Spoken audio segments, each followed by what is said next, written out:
Bonjour mes très chères dames, cette vidéo est réservée uniquement pour les femmes comme toujours. C'était fait pour moi. J'aimerais vous raconter une histoire.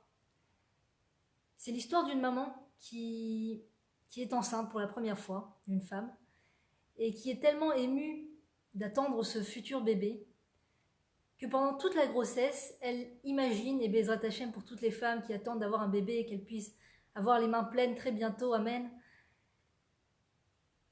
En tout cas, cette femme juive là est enceinte et elle est déjà amoureuse de son bébé, elle aime son bébé, et elle veut le meilleur pour son bébé, et elle décide de faire un acte pour son futur enfant qui pourra l'aider toute sa vie, elle l'espère. Elle décide de lui coudre un manteau, de lui coudre un genre de chandail, et tous les jours de la grossesse, elle pense quelle couleur mettre, quel matériau utiliser, et chaque heure qu'elle a de libre, elle l'utilise pour construire ce chandail pour son enfant, spécifique, unique, et elle y met toute sa pensée.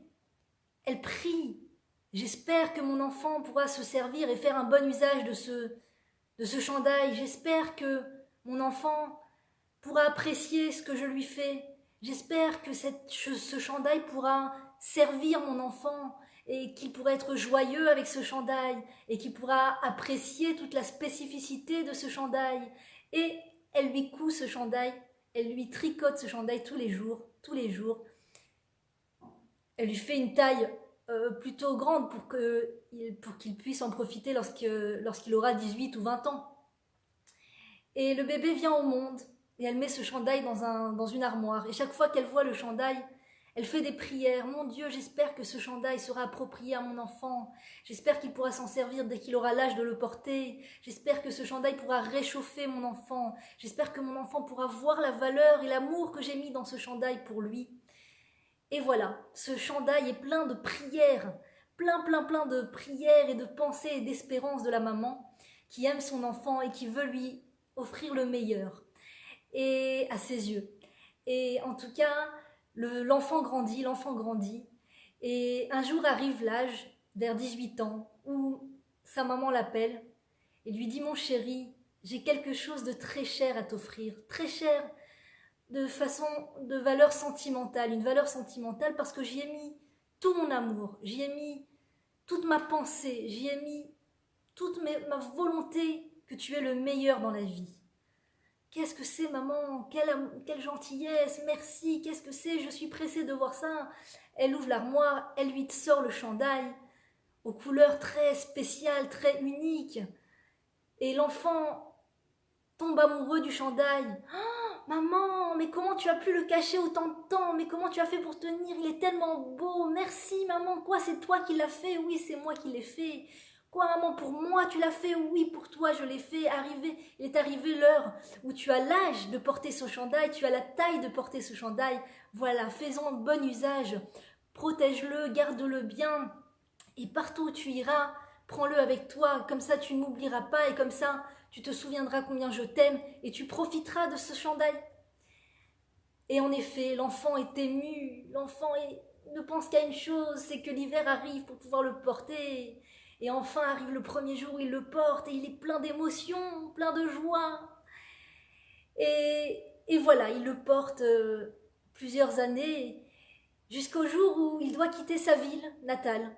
Alors bien entendu, il prend son chandail qu'il aime tellement, son chandail, pardon, et puis il voyage, et il arrive dans des endroits où il rencontre beaucoup de monde, il va étudier, il va construire sa vie, se construire, et il rencontre des gens avec d'autres chandails, leur chandail à eux, leur chandail que leur maman leur a fait. C'était à une époque où les gens faisaient encore des chandails. Et ça existe encore, ça existe encore. Et dernièrement, j'ai vu une femme dans la rue assise, comme ça, une jeune fille qui tricotait. J'étais tellement choquée, tout le monde avec les téléphones et elle en train de tricoter. Je lui ai dit franchement, génial, c'est génial ce que tu fais, tu tricotes, c'est tellement inattendu. Elle me dit oui, j'essaye de me déconnecter de me sevrer du smartphone, donc je me suis acheté des belotes et des aiguilles et voilà, j'essaye de me sevrer, et je trouve ça génial comme technique. Alors du coup, elle voit tous ces chandails Et puis elle les observe. Et puis elle commence un peu à oublier le sien, à ne plus voir la valeur du sien. Ah, mais et tiens, et celui-là, il est vachement beau, celui-là. Oh là là, ses couleurs, elles sont spéciales. Oh là là, celui-là, il est carrément, elle le porte bien. Oh là là, j'aimerais tellement avoir un chandail de cette couleur-là. Oh là là, et il commence à regarder les autres chandails, à se laisser distraire par les autres chandails, à se laisser avoir envie de porter autre chose peut-être. Jusqu'à un moment où il fixe vraiment son regard sur un pull comme ça et il se dit waouh, j'aimerais, ah, c'est celui-là que je veux. Ah, il est fait pour moi, c'est sûr. Ah, ce chandail-là est fait pour moi, c'est exactement ce dont j'ai besoin, c'est exactement les couleurs que j'aime.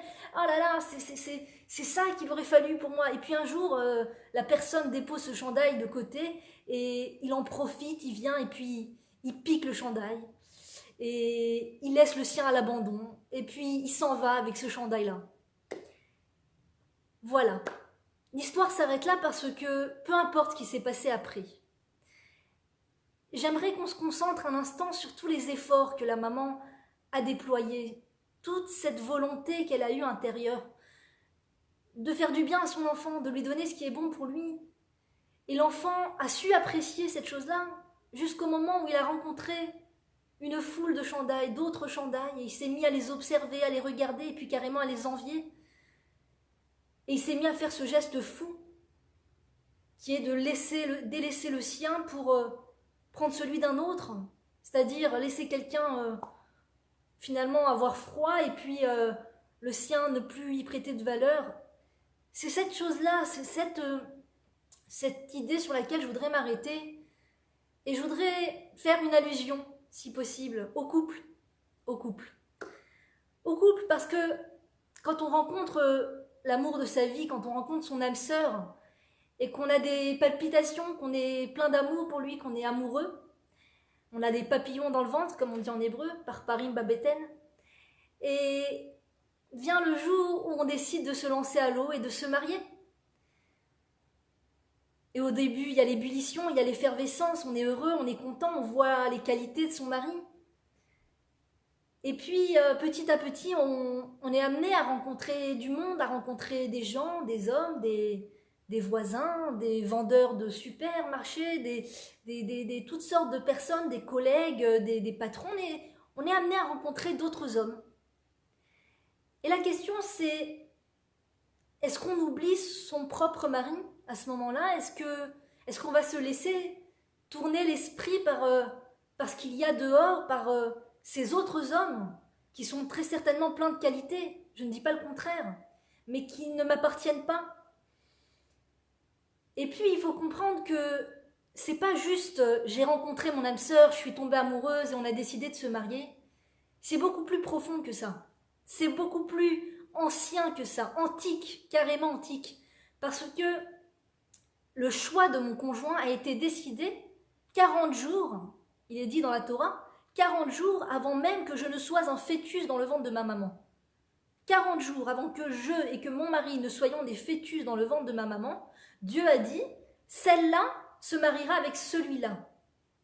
Donc c'est un choix très très très basique, très décidé à l'avance, décidé à l'avance. Alors nous, Dieu nous offre ce cadeau de toute la mise en scène de ce sentiment qu'on le choisit, qu'on tombe amoureuse, qu'on est folle amoureuse et qu'on décide de dire oui. D'accord, toutes ces filles qui disent je dis oui, je dis non et qui envoient les photos, j'ai dit oui, j'ai dit.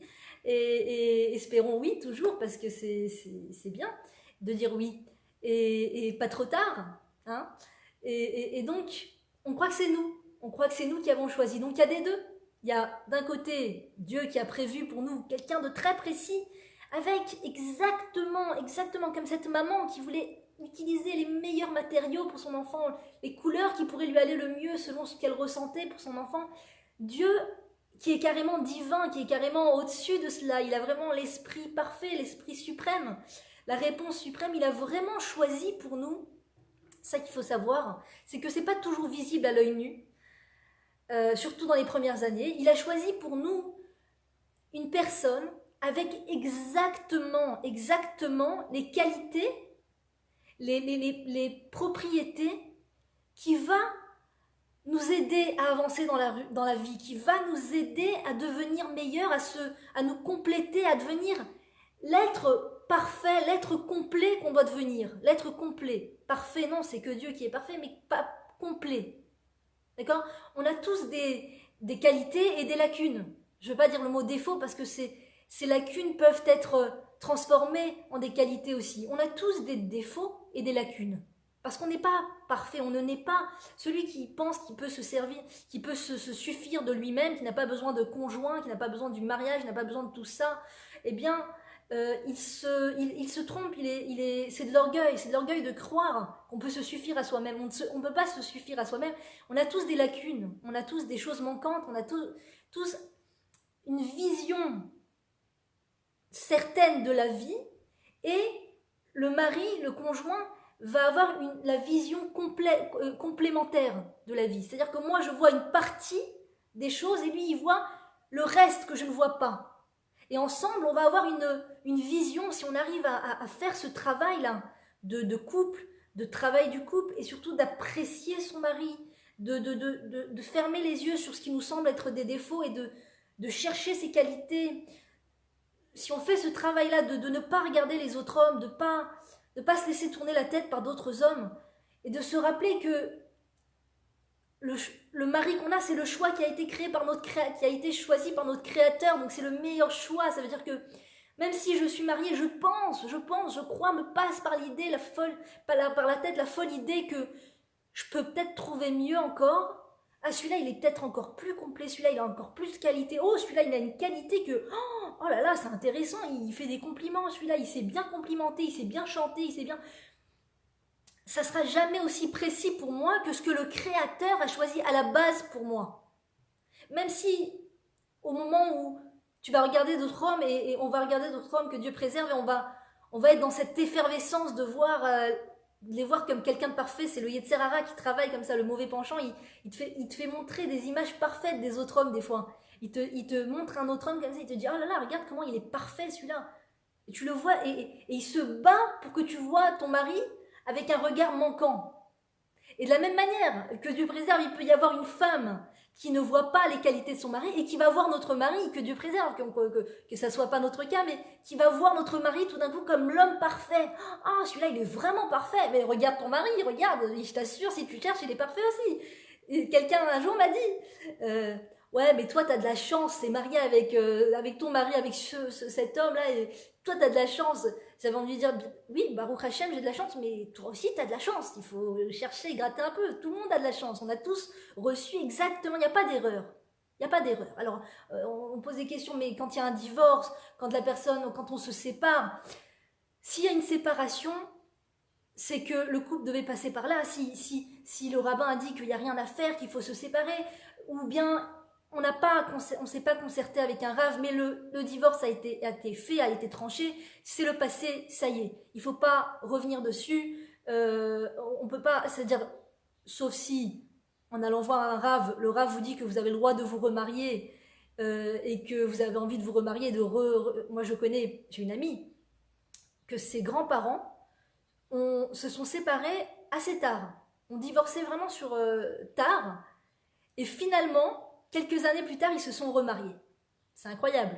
Et c'était la paix, le summum de la paix. Donc s'ils se sont remariés, c'est que les rabbinim leur ont posé certaines questions, parce qu'il faut répondre à certains critères pour pouvoir se remarier. Si la femme a été avec un autre homme, logiquement, elle n'a pas le droit de se remarier avec son ancien mari. Donc si c'est le cas, il ne faut pas chercher dans le passé. Maintenant, si on est dans une situation où on est marié, Baruch Hashem, il faut tenir. Il faut tenir, parce que ça vaut le coup de tenir. Ça vaut le coup de tenir. D'accord ? Je ne parle pas de divorce, je ne parle pas des cas où il y a eu le divorce. C'est un autre cas. Là, je parle dans le cas où il y a un mariage présent ou alors un remariage. D'accord ? Là, je parle de ce cas-là. Eh bien, dans ce cas-là, il faut comprendre que ce qu'on a là maintenant, ce mari qu'on a là, il n'y aura pas plus précis pour nous. Il n'y aura pas plus précis. Et ce Yetzer Hara, il te dit, non, celui-là, il est beaucoup plus... Ah là là, celui-là, il est top, là, celui-là. Oh, regarde comment il danse, oh, regarde son pas de danse. Oh là là, regarde comment il a de l'assurance. Oh là là, celui-là, il est riche. Oh là là, celui-là, oh là là. Et on voit une image parfaite. Mais ce garçon-là aussi, cet homme, il a aussi des défauts. Hein, pardon de mettre la lumière sur les défauts, mais Cet homme aussi, il n'est pas parfait, il n'est pas si parfait que tu ne le crois. Il n'est pas si parfait que tu ne le crois. Et mon mari, à la maison, celui qui m'attend à la maison, qui est à la maison, ce mari que Dieu m'a donné, celui-là, si je gratte un peu, si je m'efforce un peu, si je fais un effort c'est un gros effort de taire l'ego comme ça, de dire arrête de voir les défauts, arrête de voir les défauts, vois les qualités, s'habituer ça comme ça, voir les qualités et à ne pas se laisser tourner l'esprit par d'autres hommes. Si on voit un autre homme et qu'on commence à penser à lui, à le voir et tout, pensez très très fort à votre mari. Pensez très très fort à votre mari. Si un homme vous fait un compliment et que vous commencez à rougir ou quoi, pensez très fort à votre mari. L'image comme ça de votre mari en tête. Comme de la même manière qu'il y a un passouk dans les Télim qui dit Shiviti Hashem enegdi tamid. J'ai toujours Dieu en face de moi. J'ai toujours Dieu là en face de moi à qui je pense et que donc je ne peux pas fauter parce que je pense en permanence à Dieu. Eh ben, pense en permanence à ton mari. Ça veut dire quoi? Pas en permanence, mais quand tu vois que tu as l'esprit déboussolé un peu par un autre homme, un des conseils, c'est de se concentrer sur son mari. Maintenant, une des choses vraiment qui aide le plus, à ne pas avoir des mauvaises pensées, à pas commencer à regarder d'autres hommes, à pas commencer à se faire des fantasmes dans la tête de ah là là, et si je l'appelais, et s'il m'appelait, et si on se mettait à se rencontrer, tous ces fantasmes-là qui découlent de médias sordides et qui sont pas juifs du tout. Toutes ces mauvaises idées-là, la meilleure, vraiment, l'antidote la plus extraordinaire qui est au-dessus de la nature, qui est carrément surnaturelle, une aide surnaturelle, c'est quand la femme travaille sur sa pudeur. Quand la femme travaille sur sa pudeur et principalement le fait de se couvrir la tête. Le fait de couvrir entièrement sa chevelure a un impact sur l'esprit de la femme qui est juste inimaginable. Ça veut dire, c'est comme si que tu dis à quelqu'un vas-y, bats-toi contre tes pensées, ne pense pas à un autre homme, concentre-toi sur ton mari.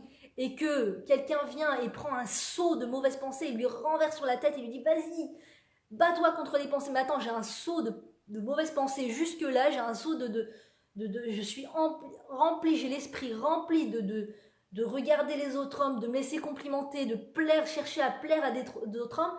Comment tu veux maintenant que je me concentre sur mon mari? Attends, en plus je suis en dispute avec mon mari, en plus je suis pas bien avec moi. Comment tu veux que je regarde pas d'autres hommes, que je pense pas à d'autres hommes, que je me laisse pas draguer par d'autres hommes et que je cherche pas le regard de... Comment tu veux? D'accord, c'est inhumain, c'est vrai, c'est dur. Eh bien, il y a une aide très très puissante, un truc vraiment extraordinaire, qui est de se couvrir la tête. Enfin, de se couvrir la tête, c'est comme si que tu mets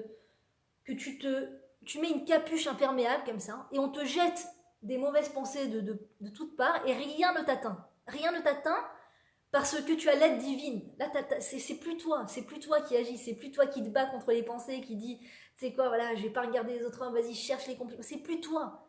C'est le Créateur qui vient avec sa grue géante et qui t'élève à des niveaux où t'es plus là, t'y es plus du tout. Là, même plus ça t'effleure l'esprit. Même plus ça t'effleure l'esprit, limite ça te dégoûte. Et c'est pas toi, c'est même pas notre mérite, c'est le mérite qu'on a fourni, on va dire, l'effort qu'on a fourni de se couvrir la tête. Et là, tu rentres dans une dimension, le Créateur t'élève avec sa grue énorme et ça t'atteint plus. Limite, t'as une facilité pour que dès que tu vois un autre homme, tout de suite quelque chose qui te repousse, pas de la haine, mais comme si que Dieu il te montre, ils sont tous imparfaits pour toi. Pour leurs femmes, ils sont parfaits. Mais pour toi, ils sont imparfaits. Pour toi, ils auront jamais toutes ces choses-là qu'a ton mari, que je t'ai préparé depuis que tu étais dans le ventre de ta maman. Quand je te façonnais, je façonnais en même temps ton mari. Je vous ai façonné ensemble. On est au début une même âme. Adam et Chava, le premier homme et la première femme sont nés une même entité. Je vous ai façonné ensemble. Et ensuite, je vous ai séparés pour que chacun puisse se construire de son côté et pour que vous ayez ce manque émotionnel, pour que le jour où vous vous retrouviez, vous puissiez avoir cette exaltation qui va faire que ça va vous pousser à travailler et à vous construire et à devenir une chair. Parce qu'il est dit dans la Torah, tu te colleras à ta femme, tu quitteras tes parents, tu te colleras à ta femme et tu ne formeras qu'une seule chair. Et quand la femme, elle permet ça, parce qu'il faut permettre en tant que femme, nous, notre travail, c'est de permettre à l'homme de ne créer qu'une seule chair avec nous. Comment on va réaliser ça? Comment est-ce qu'on va pouvoir permettre ça? C'est justement en développant ce regard positif sur l'autre. Et dès qu'on a des défauts qui nous viennent en tête, dès qu'on a le sentiment qu'il a dit une bêtise, dès qu'on a le sentiment qu'il a fait quelque chose de pas intelligent, à notre sens, on n'a pas la réponse suprême, si ça se trouve il a fait quelque chose de parfait, et nous, avec notre subjectivité, notre intérêt personnel et tout, alors on croit que c'est n'importe quoi. Mais tu vas pas te lancer sur ce projet, mais tu vas pas acheter cette voiture, mais tu vas pas mettre ce meuble-là, tu vas pas mettre ces chaussures, mais tu vas pas. On a l'impression que tout est une erreur. Des fois, on peut être dans un état d'esprit en tant que femme où le mari n'est qu'une abondance d'erreurs que Dieu préserve. Et là, c'est ça le travail de la femme. C'est d'adoucir. Petit à petit, c'est un travail de vie, de chaque instant, de chaque jour. De s'adoucir sur la rigueur et de développer le rachamim, de développer la tolérance, la gentillesse, l'amour. Et le mot rachamim, ça va me venir. En tout cas, de permettre à son mari d'être tolérante, de ne pas l'écraser au moindre pas, parce qu'il y a aussi ce Yetzer Hara qui veut te pousser justement à toujours contredire ton mari, à toujours débattre contre lui. Quand il donne une idée, non, c'est pas ça. Ah, c'est ça, mais, il y a un mais. C'est pas agréable pour lui, c'est pas agréable. Ça lui permet pas de se construire, prendre ses repères, d'avoir confiance en lui. Et pour justement devenir cet homme plein de qualités, il faut lui permettre.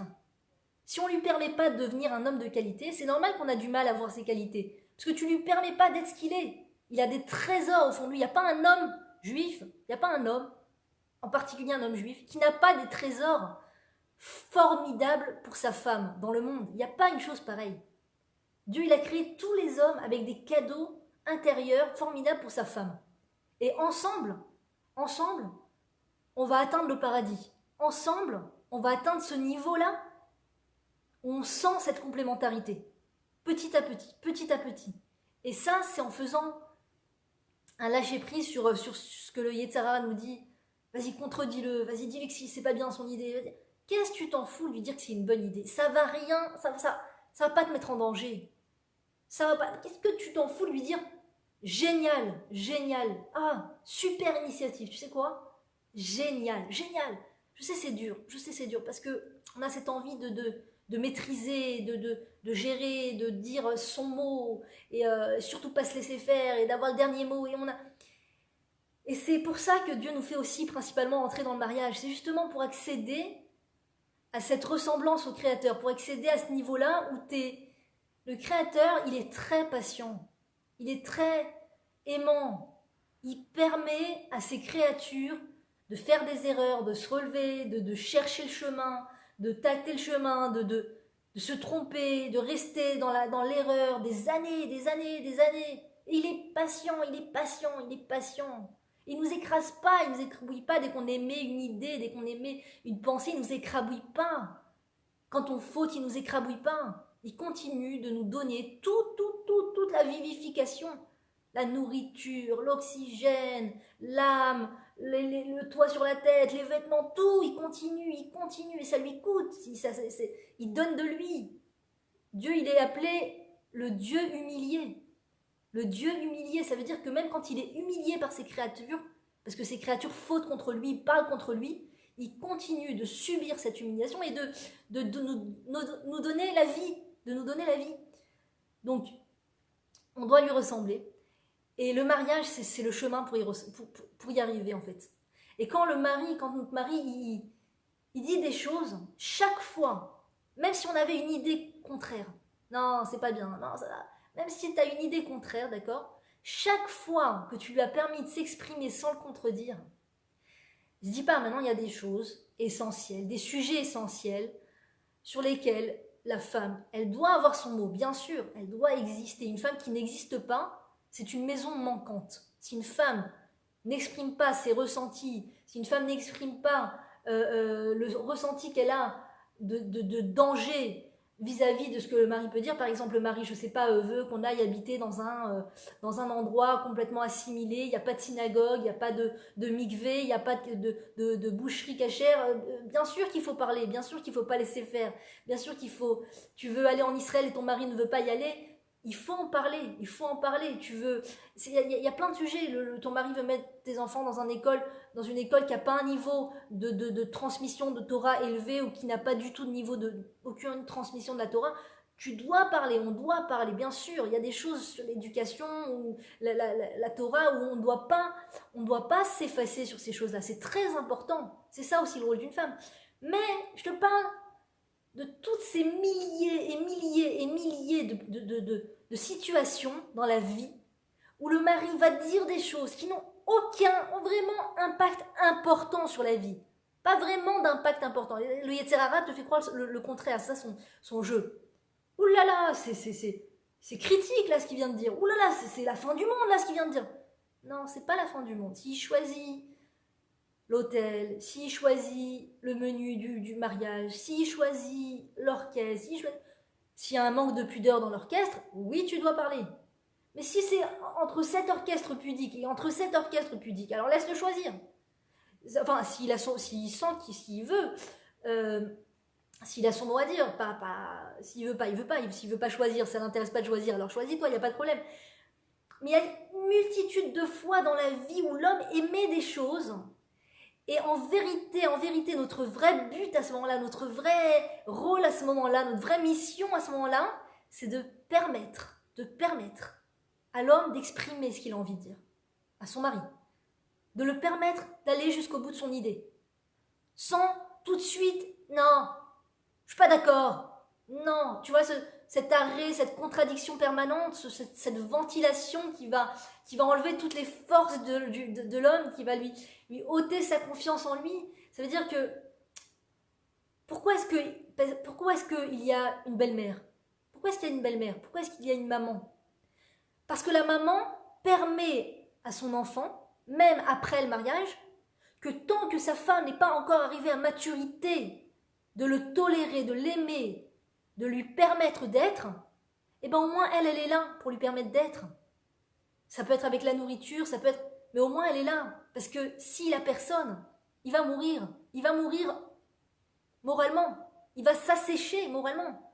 S'il n'a qu'une femme froide envers lui qui contredit, et on ne se rend pas compte, les filles, on se rend pas compte, on n'est même pas consciente qu'on contredit des fois. On contredit comme on respire, et on s'en rend même pas compte des fois. C'est ça le truc. C'est que c'est une très mauvaise habitude de contredire sur le moment comme ça, et on s'en rend pas compte. Et cette rigidité-là, tant qu'elle existe, et ben heureusement qu'il y a la maman, heureusement qu'il y a la belle-mère qui est là pour aimer son fils. Des fois, les femmes, elles disent oui, elle est trop là, elle est trop, elle lui donne trop. Mais le jour où tu seras, où je serai, où nous serons, et le but n'est pas d'écarter la belle-maman au Kras Veshalom et de lui donner sa place d'honneur qui lui est due, mais il y a une importance quand même de construire son couple, d'accord, l'homme et la femme, et de se poser, c'est-à-dire de parler ensemble, de débattre ensemble, seul. Il y a une importance pour se construire de débattre seul, moi et mon mari. On ne débat pas avec mes parents, avec nos beaux-parents, sur des choses qui concernent le couple personnel tout le temps. C'est-à-dire, d'abord, on communique avec mon mari, on arrive avec une conclusion, on prend un choix ensemble, on décide ensemble, et ensuite, on est une même entité face aux parents, face aux beaux-parents, etc. Sans manquer de respect, sans quoi que ce soit. Donc il faut donner la place d'honneur aux beaux-parents, mais d'un autre côté, il faut avoir ce moment, cette construction de communication, uniquement moi et mon mari. Personne ne se mêle. Personne ne se mêle des choses essentielles du couple, des choses essentielles de la famille. On donne, on écoute les parents, on écoute les beaux-parents, on les honore, on ne les coupe pas dans ce qu'ils disent, on ne les contredit pas dans ce qu'ils disent, on entend ce qu'ils disent. Et ensuite, on débat à la maison, moi et mon mari. Et on arrive à une conclusion de ce qui nous de ce qu'on peut prendre. Il y a beaucoup de choses extraordinaires à prendre.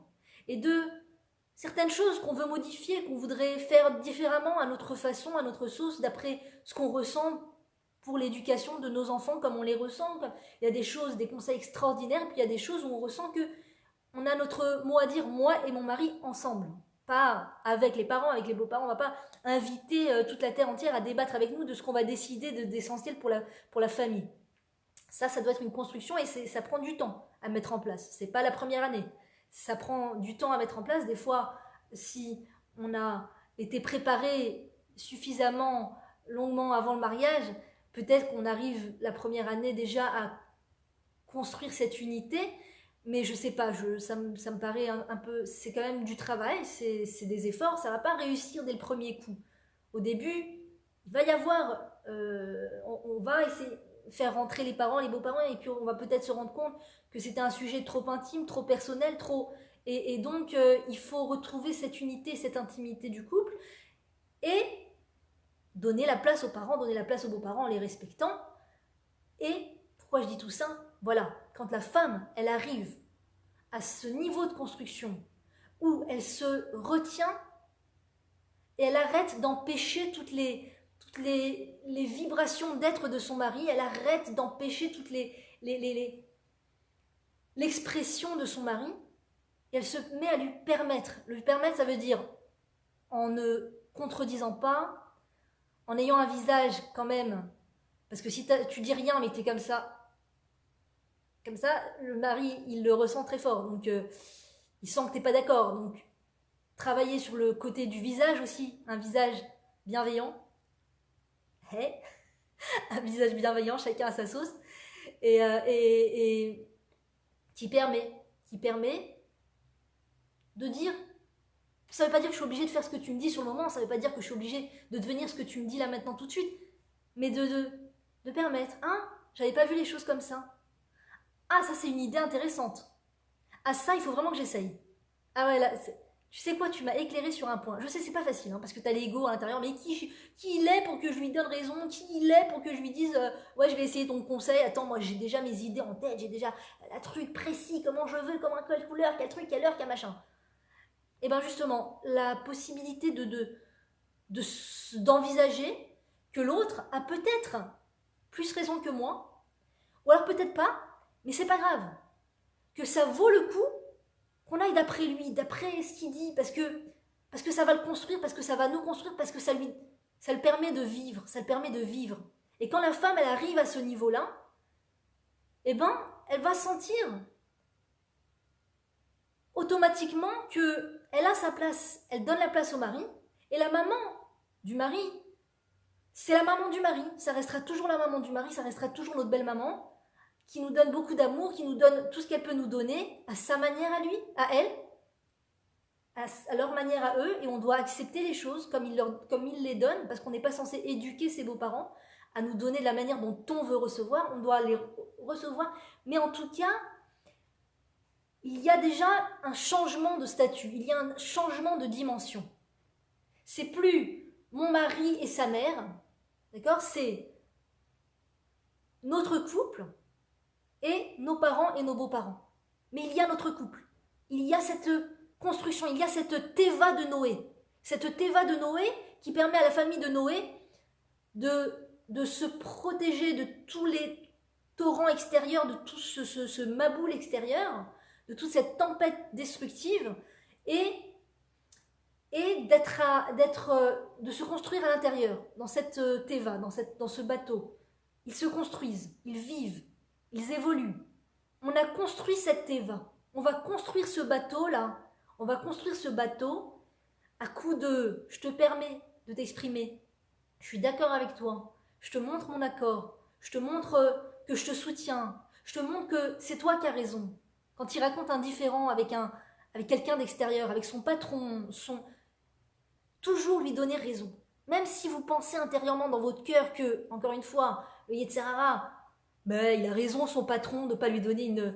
je sais pas, le mari raconte une histoire, ouais, je te raconte pas, quel patron insupportable, je suis arrivée, je lui ai demandé qui m'augmente, et il m'a dit non, vous n'êtes pas au niveau de l'augmentation, et la femme, elle peut avoir deux chemins de possibilité, ou elle est avec le patron, Mais attends, il a raison ton patron. Un deuxième coup de marteau, ça suffit pas qu'il a eu un coup de marteau au travail, il faut un deuxième coup de marteau dans la maison. C'est ce que David Ameller appelle avec effroi les gens de ta maison sont tes ennemis. Les gens de ta maison sont contre toi. C'est terrible comme sentiment. C'est un sentiment terrible. Donc, ce qui t'est détestable qu'on te fasse, ne le fais pas autrui. Comme tu n'aimerais pas que les gens de ta maison soient contre toi, ne sois pas contre ton mari. Même si tu dis, la femme peut se dire, mais il a raison le patron de ne pas l'augmenter, mais enfin il n'a pas fourni les efforts qu'il fallait fournir, et c'est normal, on ne demande pas une augmentation comme ça en plein milieu d'année, pourquoi il est déçu, et tu peux te dire ça.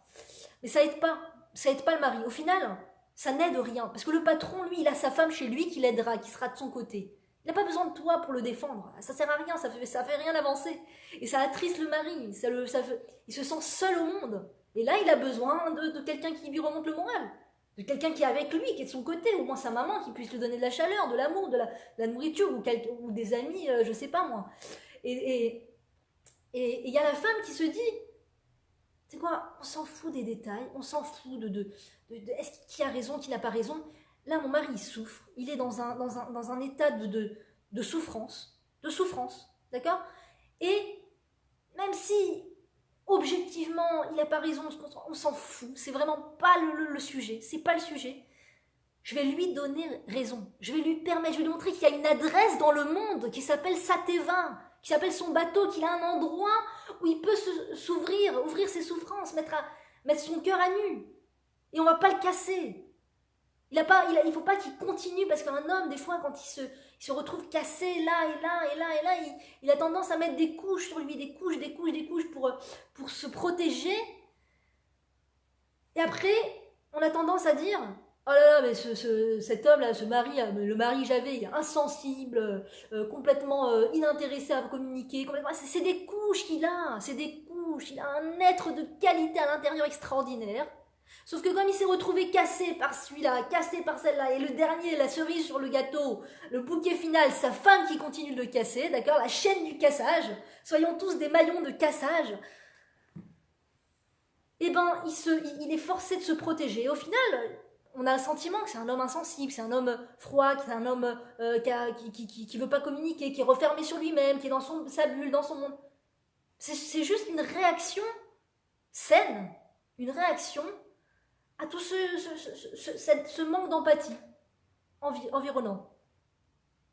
Et ce qui est extraordinaire, c'est que quand l'homme voit qu'au bout du tunnel, sait qu'au bout du tunnel, quelle que soit l'épreuve qu'il reçoit, il y aura toujours cette lumière qui l'attend chez lui, cette femme qui lui permet de s'exprimer, qui est de son côté, même si ça lui coûte à elle, parce qu'elle a envie de donner son avis, mais elle tait son ego.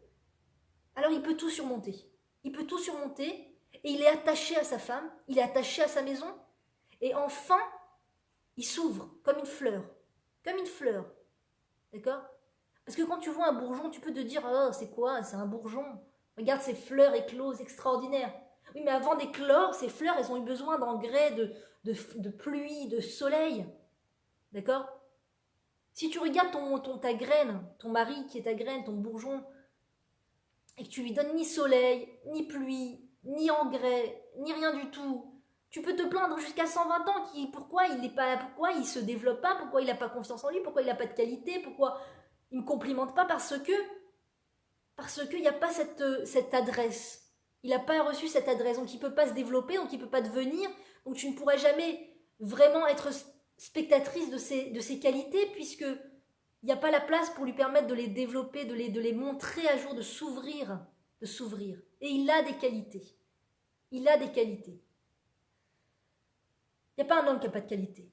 Donc, cette dynamique de ne pas voir d'intérêt en son mari et de commencer à regarder les autres hommes et de se dire, ah là là, celui-là, il est vachement épanoui, celui-là, il est waouh, il a la classe, et celui-là. C'est une dynamique très pauvre, très, très faible, très déloyale. Comme cette personne qui a reçu le chandail de sa maman et qui s'en est détourné, qui a complètement oublié la valeur et tout ce que sa maman avait mis dans ce chandail comme bonne volonté et comme effort et comme sueur et comme argent, etc. et qu'elle s'est laissée regarder les autres chandails au point de vouloir piquer le chandail d'un autre. C'est une situation tellement vulgaire de l'homme, tellement vulgaire de l'être. Et on a toute la capacité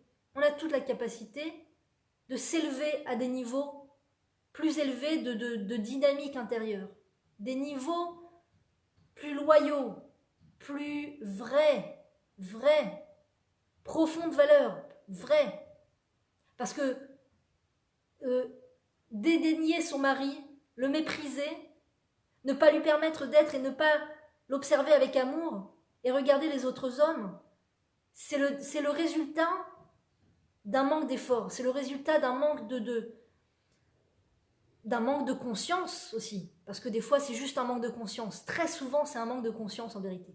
Très souvent, c'est un manque de conscience. C'est pas que la femme ou l'homme est mal intentionné. C'est juste un manque de confiance et une exposition à de très mauvais médias qui vont pousser la personne. Donc tu n'as pas la bonne conscience, tu n'as pas la bonne information, tu as carrément la mauvaise information. On t'a montré depuis l'âge 0 sur des films et des écrans et des journaux, les romans et tout ça, que c'est super sympathique d'aller d'un homme à un autre, d'une conquête à une conquête et de changer quand tu en désires, et tous ces posts qu'ils mettent sur Facebook et n'importe où, et quand le cœur n'y est plus, alors il faut partir, et quand il faut trouver ailleurs son bonheur, et le bonheur est dans le champ. Le bonheur est à la maison. Le bonheur, il n'est pas dans le champ. C'est sûr, il n'est pas dans le champ. Beaucoup de personnes y ont été et se sont perdues. Et elles ont tout perdu. Elles ont perdu le trésor extraordinaire que Dieu leur avait donné. Ils avaient tout pour réussir. Tout. Une âme complémentaire. La possibilité d'amener des enfants. Des fois, ce n'est pas le cas. Dieu donne à chacun ce qu'il doit recevoir à ce moment-là.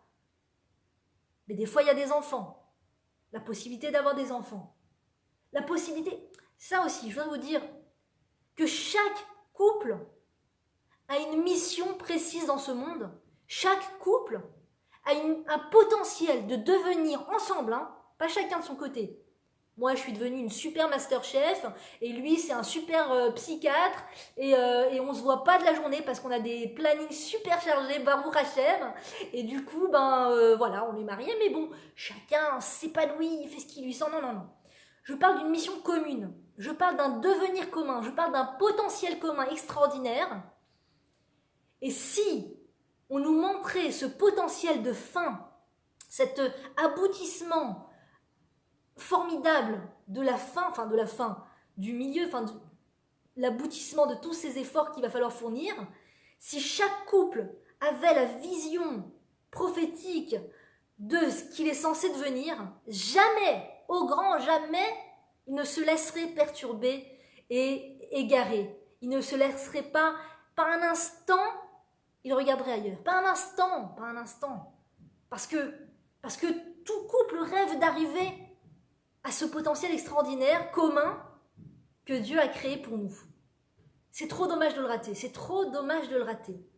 Les choses font, la création du Créateur fait que on n'a pas la vue sur ce potentiel. On n'est pas projeté dans l'avenir pour voir ce qu'on va devenir. Et donc c'est à nous de fournir cet effort de projection, cette imagination intérieure de se dire, lui et moi, on a quelque chose à faire, on a quelque chose à devenir, on va devenir quelque chose ensemble, quelque chose d'unique. Et des fois tu vois des couples, Blainara, Baruch Hashem, qui ont réussi, qui sont devenus un aboutissement extraordinaire, qui sont la prolongation l'un de l'autre, et qui ensemble aident, sont une bénédiction pour le monde.